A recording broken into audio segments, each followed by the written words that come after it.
Like we have over 300 something shirts from the 80s and 90s band tees. And we don't put, like, we could put them up and sell them to our foreign buyers, and Sure. and probably less than a month we could get rid of them all. But it's the nostalgia, it's the aesthetics of just having it in the store. Yeah, that's exactly. So it. that's why it's kind of a collection of ours. Like we've definitely gravitated. Like I like not classic music. I like classic rock, like Grateful Dead, Led Zeppelin, all the stuff that my dad used to. Then that's what it goes back to, is nostalgia. Like I can close my eyes and remember driving in the car with my dad listening to these songs.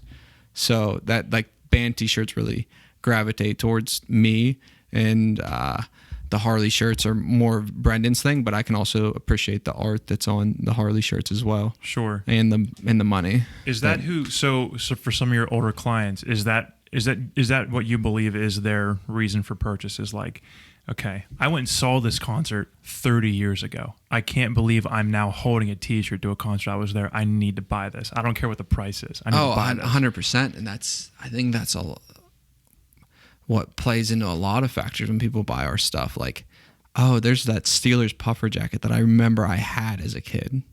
Like, and it's just, pulling on heartstrings. Yeah. Not purposely. Like this bowl shirt. Like I remember, I was talking to someone about it the other day.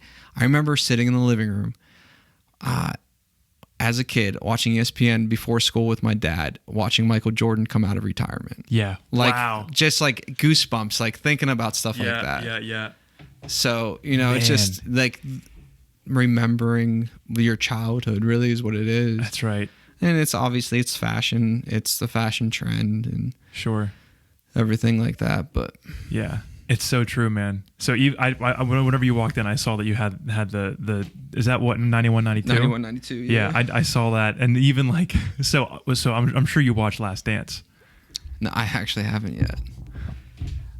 Yeah, really, and it's been great for the shoe market.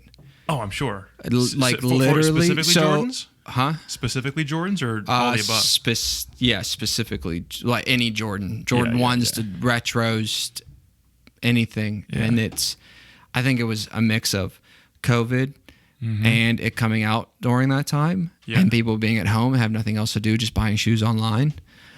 I mean, shoes that were going for $250 or up in the $400, $500, $600 range now.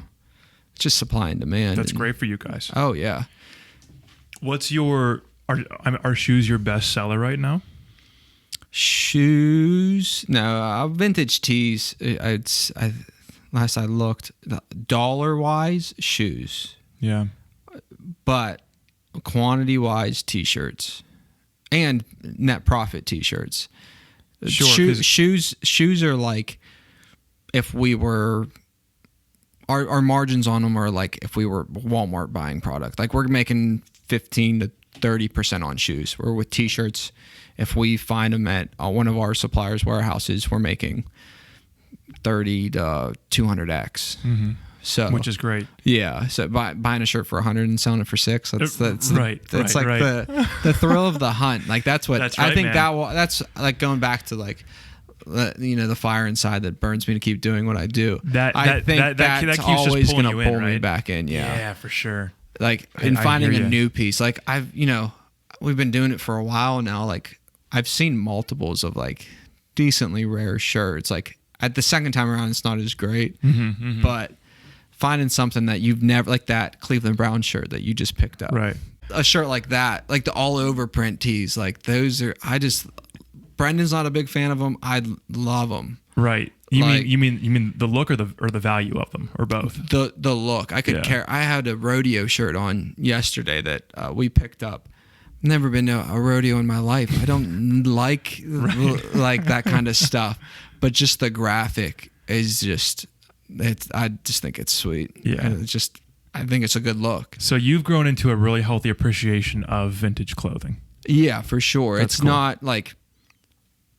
I'm not afraid to say like, oh, I've always wanted to own a vintage store, and no, like I'm a businessman. I saw money in it, and I've grown to appreciate the community. That's great. Same with shoes. never understood why someone would spend $300, $400, $500 on a pair of shoes. Now there's a pair of Grateful Dead SB Dunks coming out on Friday that I'm trying to get at retail. They retail for $100, but they resell for anywhere from $1,800 to $2,800. Yeah, and I'd be willing to spend that money to get those pair of shoes.